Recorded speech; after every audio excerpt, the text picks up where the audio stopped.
noppalu bi moom. noppalu bi xajagul toujours ivre de bonheur. waaw voix bi sax dañuy forcer ko rek mu ñëw. mais am na moment yoo xam ne xawoon nañu jàq sax. la coupe donne des ailes. baat yi moom. nañu ko xiiralaat rek. mais ça va je pense que coono bi sentir guñu ko et c'est ça le. wutal xorom polle. c'est ça l'ivresse de la victoire. boo ci nekkee doo yëg dara doo yëg coono doo yëg beneen mettit. absolument ci victoire boobu sax la ñuy waxaat Abdoulaye Cissé gagné nañu et tout mais dans ces conditions là naka la ñuy def pour avoir la tête sur les épaules quand même. waaw lépp dafa aaju rek ci moment yi nga ciy nekk sax am na ñoo xam ne xëy na seen cër mooy. jubilé fàtte lépp. mais loolu su am na ñoo xam ne ñoom de tout le temps détachement bi dañ koy war a am prévoir gis nga soo xoolee accueil bi. c'est bien lépp baax na mais peut-être mënoon na gën a am organisation boo xamante ni am na flottement yoo xam ne nii peut-être. ñi nga xam ne waroon nañ ko toppatoo buñ ko toppatoo woon flottement yooyu mën nañu ko éviter xam nga le cas du bus bon qu'on n'est même pas un véhicule impérial comme ni ñu koy waxee boo xam ne nit ñi dinañ ci taxaw en toute sécurité am na image yoo xam ne boo ko gisee démb jour yi ni ñu jàppandoo ci fi ñu leen bëggoon teg noonu moi j'ai pensé à leur club nga xam ne ay assurance milliards la ñuy teg ci joueur bi man j'ai pensé à leur club ñooñu boo gisee sa joueur mel ni ku langaamu ci bis boo xam ne même buy daw lu bëriwul loolu xel dal war et puis suñu ñii waruñu leen a def ci conditions yi mais loolu li ko indi mooy comme li ma wax c'est-à-dire ñëpp bu nekkee ci ivresse wu victoire bi ci euphorie bi waaw dafay am ñoo xam ne tout le temps ñoom détachement boobu dañ ko war a am toppatoo lu ñu war a toppatoo ci organisation bi mu jaar yoon gis nga force de l'ordre yi force boobu la ñu am je me répète mais loolu mooy ci force de l'ordre yi gis nga démb bi ñuy ñëw di dem fi nga xam ne fa la yëf yi war a xewee mais am nay alkaati yoo xam ne gendarme yi wala policiers yi mais da nga naan yéen yërëm naa leen quoi yéen a ngi foo xam ne dara du fa xewee mais ak moo am solo ñu taxaw foofu xam nga jaaruñu ci corniche bi par exemple mais pourtant toute la corniche est sécurisée te dispositif bi ñi fa nekk ñëpp ku nekk am na solo xëy na même dispositif boobu agent yi ku nekk bëggoon naa taxaw foo xam ne fa lay fii di xewee même bu dee sa liggéey ngay def mais nga fekkee ci ñoom Malick Thiandoum yi fekkee ak ñun bien entendu guerre 86 ñu ngi fàttali ak éliminatoire yi bi Jules François Bocandé di dugal triplé boobu mais benn alkaate ko njëkk a laxasu fàtte na ni moom liggéeyam fàtte na ni démb bi alkaate yi di fecc da lay wóor nit ñi fàtte nañ sax ni tëni lañ sol xëy na sur le moment rafet na kii na mais à un moment donné voilà faut ñi nga xam ne dañoo war a avoir la tête froide am affaire avec détachement mais loolu du ci homme de tenue rek ba ci ñi liggéey ci protocole bi parce que bu pëcc xaw bi bëree am na protocole ñoo xam ne ñooy gérer protocole bi ñooñu voilà tout doit être millimétré voilà sérénité boobu ñu am ko mais xëy na tàmmuñu ko woon genre célébration yi tàmmuñu ko woon voilà maintenant comme njort nañ ni dañ leen tàmbali di gagné célébration dana ñëwaat te xam nga booy defar yooyu Ablaye dañ naan bul catu sa bopp bu fi defaragum kaar bu jóori ndugg ndax nga bu ko fi defoon tey ji yàlla def ñu ñàkk ñu ne ñii ñooñu cat ñuy defar ab kaar di kër c'est ça le Sénégal quand même une société foncièrement superstitieuse loolu quoi xëy na gis nga loolu du càggin da ngay indi bus impérial boo xam ne loolu rek lay jëriñ parce que yeneen réew yi ko am bus impérial duñ ko denc célébration ba célébration mooy bus yi nga xam ne sax touristes yi sax dañ koy jël def ay tour mën nga jëlee. mais ça va donner des idées à des privés. mais bien c'est ça des privés. mais du investissement wu état sax loolu. c'est ça parce que doo xam loo koy def. exactement privé yi mën nañu investir ci loolu mais après li nga ci gis mooy rentabiliser bi day delluwaat ci parce que événement yi état bee ko yor ñu dugal leen ci mais loolu c'est sûr que ça va se faire. xëy na lu ñu tàmmul woon la xamuñu ko moo tax amul mais encore une fois l'objet li tax ñu wax ko mooy ñi war a toppatoo yooyu ku nekk man mën naa nekk supporter xër ba fàtte sama bopp. mais am na koo xam ne warul fàtte boppam. warul fàtte li nga xam ne mooy protocole bi. warul fàtte par exemple ñu ne gagné nañu ñu nekk di kii ba fàtte ni jour yi war nañoo ñibbisi. lijjantewuñu avion ban la ñuy ñëw ban heure la ñuy ñëw protocole waroon na dem ba ci heure bi xale yi di ñëw ñu xam ni ça peut prendre 10 heures pour rallier le point d'arrivée ñu fexe ba arrivée bi nekk le matin. C'était possible parce que yooyu yëpp anticipation la. comme vol spécial nga am. voilà anticipation vol spécial ñun avion bi nga xam ne ñun ñoo njëkk a ñibbisi ñun à 7 heures on était à Dakar. Rien n'empêchait que ñeneen ñëw équipe bi ñëw 10 heures wala de façon nelawuñu coono moom bu yem na doon benn mu jeex mais yooyu yëpp anticipation la liggéey ci protocole ak yeneen ak yeneen ak yeneen gis nga président bi muy seetaan match bi gis nañu image yi. C'est vrai à un moment donné fàtte na boppam mais bu gisee ku mel ni kii am na ñoo xam ne xëy na xam nañu seen rôle foofu lan la fa te peut-être fàttewuñu ko maintenant ci jubilation bi moom. Malick affaire yi dafa neex ba dafa neex. loolu dafa neex ba amul président amul dara loolu moom. amul opposition amul dara dañuy fecc dañuy jubilé. amul première dame amul deuxième dame ñëpp a ci yam ñëpp ay fecc beneen bi ci des Ablaye moo di ni gis nañu démb lu nga xam ne ñi ngi ko doon sàkku démb ak bërki démb mu tëñu lool. mooy ñëpp bokk ndey bokk bàyyi ñëpp ànd di waxtaan. ñu gis démb dafa mel ni daal man dama yaakaar ne ba ci àgg ma ni waa man politiciens yi est-ce que du ñun la ñu yem ma gis Barth Dias Khalifa Sall Bougane Gueye Dany Bamba Fall Déthié Fall ba ci ñoom ñëpp daal ñu ñëw di saafonte ak président ñuy kaf di ree est-ce que tey jii du ni ko football moom moo commencé réussir lu nga xam ne médiateurs yeeg ñëpp wax nañ ci te mënuñoo fexe ba mu am muy dajaloo boobu ñu fàtte yi tamit suñuy problème ñëpp ànd doon benn parce que coupe bi fi ñu ko jëlee métti na de manifestation bi au-delà du bonheur est-ce que du ni que tey suñu frustration ak suñu jafe-jafe àdduna yi ñu am stress bi ñu am moom lañ doon yenneeku waale yi tamit. gis nga bu ñu toogee fii muy extraordinaire si ñun. président Macky Sall ak kujje gi daje sur un événement quelconque. pas par rapport ak envergure bi mais ñu daje sur un événement bu ñu toogee di ci wax.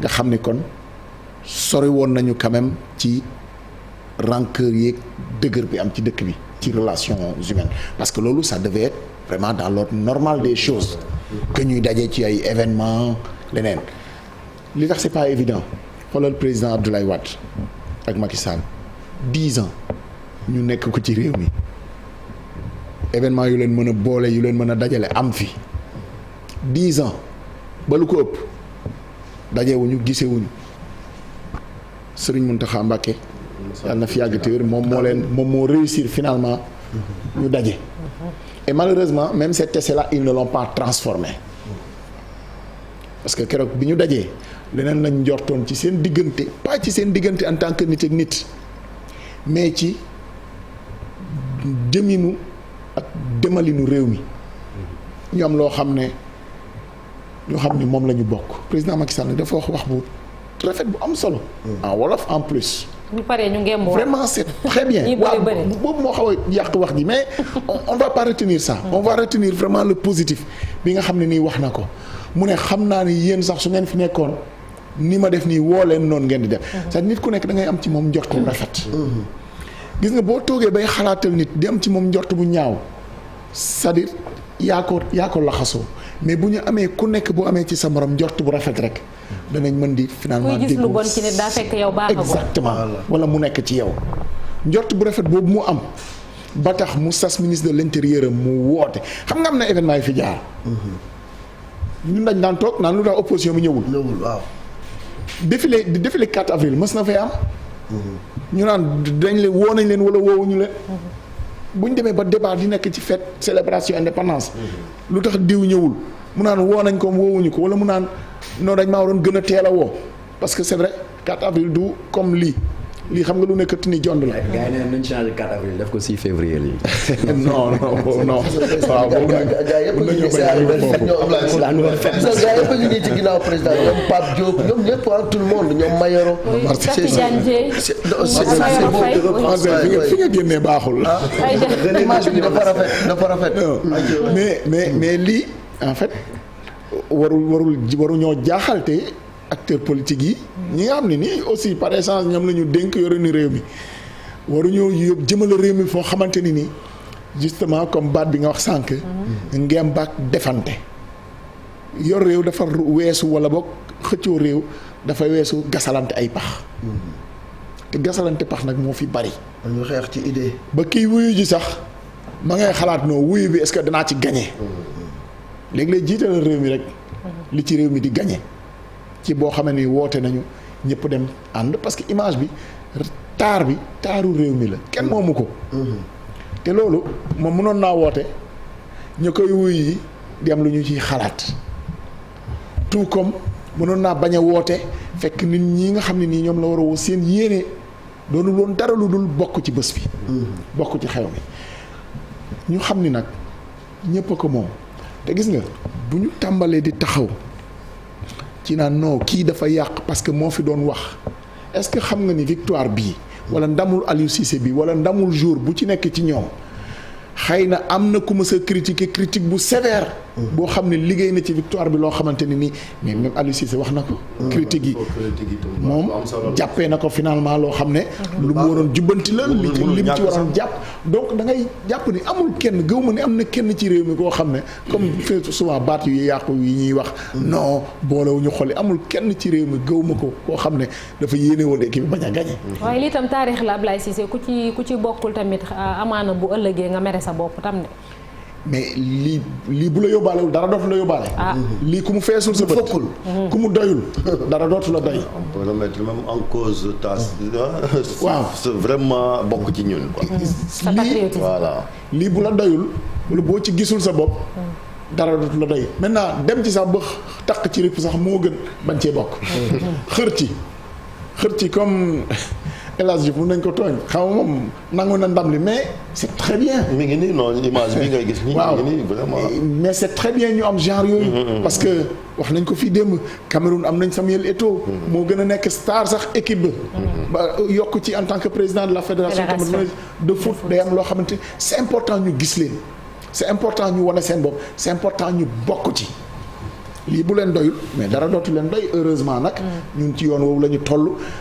la ñu doon wut ay génération doon ko wut ñoom ñëpp dañoo manqué nag gis seen bopp ci ni ñu ko indee bu ñu ci jàngeewul jëlee ci njëriñ pour xam ni réew mi fi mu tolloon ëpp na wala fi ko acteurs yi yóbbu woon ëpp na parce que ay wi xoolal ay wi ci kaw nit ñi rek lay dal tout le temps léeg-léeg da ngay gis ay partisans xam nga am na épisode bu douloureux bu fi mas am bu impliqué d'ailleurs ñaari ministre de l'intérieur actuel ak ministre de l'enseignement supérieur seeni partisans à travers une personnalité publique Sada Ndiaye la woon di wax ni nit ñi dem nañu ba seeni partisans mënuñoo daje dëj te ñoom ñoo bokk ay mbokk xam nga loolu dafa ëpp. dem ba partisan wu diw ak partisan wu diw du ñu mun a daje ci dëj boo xam ne ñoom boo remonté seeni mbokk. ñoo bokk lépp. dara teqaliwu leen loolu kenn amul droit dugal ci nit ñi dugal ci réew mi. un dernier point à soulever Chérif laataa ñuy jàll ci invité bi il nous reste environ 3 minutes. Oui, c'est par rapport ak Macky Sall aussi président en exercice de l'Union africaine on parle aussi de redéfinir justement. looloo ko tere woon sax dem fekkee final bi voilà moo ko tere woon a dem participer fekk final bi fa la nga xamante mooy ci Yaoundé. non président moom nañ ko tooñ ñi rek yu yóbbanteel dafa poñe mandat Union africaine bi de trop c'est que xam nga risque la sax moom mu yëkkati mandat Union africaine boobu ni mu ko yëkkatee comme si. mandat Union africaine boobu ni mu koy bàkkee nii ak ni ñu ko oui mais c'est-à-dire mandat Union africaine vraiment dafay tourner. mais sas la ku nekk bëgg nga marquer sa passage. évidemment li tax ñu koy wax mooy c'est-à-dire jaar na fi jaarati fi ci yeneen i pays gis nga réforme yi gën a sori sax ci yu mujj yi réforme yu. Kagame jéemoon la sur le financement. Parce que ba léegi rek léeguñu le problème du financement de l'Union africaine. Maintenant mu tombé ak défi yi nga xam ne nii moom moo koy xaar. Il est vrai que président Union africaine am na loo xam ne nii war nga ko def ñu koy xaar ci yow leadership la surtout jamono ji nga xam ni coup d'état yeeg lu bëri. Afrique daal yëngu na. sas bi dafa diis. mais risque bi may wax mooy. ni mu ko yëkkatee. c'est-à-dire dégg ni pratiquement non mandat day régler non du régler problème yi moom dina jàll xëy na problème yu bëri dina fi des. en plus qu'un an ça passe vite hein. benn at ça passe vite. ça passe tellement vite que ñi nga xam ne nii ñoom ñoo ci nekkoon. maa ngi fàttaliku parce que le mandat de Paul Kagame quand même c'était symbole de quelque chose. Il voulait parachever cette réforme là du statut et des financements de l'Union africaine mais mënul sotti. mënul sotti parce que réforme doo xam ndax pays yi dañ leen di yemale ku nekk li nga xam ne nii moom la sa dayoo toll. nga cotiser ko am na ñoo xam ne ñoom waaye cotiser amuñu benn intérêt. ñu pays yoo xam ne dañu cotiser. bu dul loolu défi yi bëri na. jarul woon ñu yëkkati ko teg ko fi ñu ko teg parce que risque bi mooy finalement à l'heure du bilan. tu vas te rendre compte que un an xëy na dañ ko war a réformer sax mandat boobu ñu def ko ci at yu gën a bëri mais bu boobaa président bi nga xam ne dañ ko fal ci réewam mu war a dox ci réewam. parce que mandat Union africaine président Macky Sall kat li mu ci bëgg a yanu. dañu ko yóbbante mu ngi bëgg a bëri. tax na poste premier ministre bi ñëwaat c'est déjà tout un programme. tax na ñëwul suñu final CAN c'est pas un reproche dafa tombé moo waral ay gaaf mais rattrapé na ko mais ak yeneen yi ñu ci bëgg a yéen yëpp faut relativiser. c'est pas le mandat là qui va régler les problèmes de l'Afrique et du monde moom dina def wàllam jàll na ko marqué mais marqué bi aussi jarul tey nit ñi dafa mel ni Macky Sall nekkatul président Sénégal président Union africaine la di dellu siwaat ñu xam ni Sénégal fi ñu toll tey am nañu ay défis surtout défi bi nga xam ne nii moo fi nekk ci kujje gi am na lu président Macky Sall ma jeexalee foofu wax ay yoon ba léegi sottiwul moom moo waxaloon boppam mais xëy na point la bu ñu war a waxtaanee ci ay amnistie on va lâcher le mot. moo waxoon bu élection yi jeexee. élection yi jeex na bu yàgg. dem nañ ci leneen c'est le moment ou jamais suñu ci waree dox yooyu c'est le moment ou jamais de poser ces questions sur la table. parce que euphorie victoire bi ak nit ñi gisee seen bopp ci xam ni réew mi moo ñu boole. suñu ko deful c'est le moment ou jamais bu dul bi yoon. ça ne se fera jamais te xëy na li muy yàq que ñu bañ koo def moo ëpp lim ñu mën a defaral. ma njëgal ñëpp ñu continuer liggéey suñum réew te bañ a fàtte ni réew mi metti na ci dundin metti na ci nekkin difficulté yi bari na te nit ñi bu ñu jógee ci euphorie victoire bi nag dañuy delluwaat ci le quotidien beeg diwlin bu cher waaw ci le quotidien ak courant beeg ndox mi ak ndox mi yooyu yëpp voilà suukar bi yokk maa ngi gis benn image sax ci xale yi ñu partagé ci réseaux sociaux yi ñu koy yóbbante première dame Marième Faye Sall naan ko ceeb beeg diwlin bi cher na waxal Macky Sall mu wàññi ko donc voilà comme tu dis rek Ablaye Cissé comment garder la tête froide ginnaaw yooyu yëpp jafe-jafe yaa ngi fi c'est vrai et tout et il faut ñu lijjanti ko merci beaucoup Abdoulaye suñu gan egsi na léegi dañ koy dalal.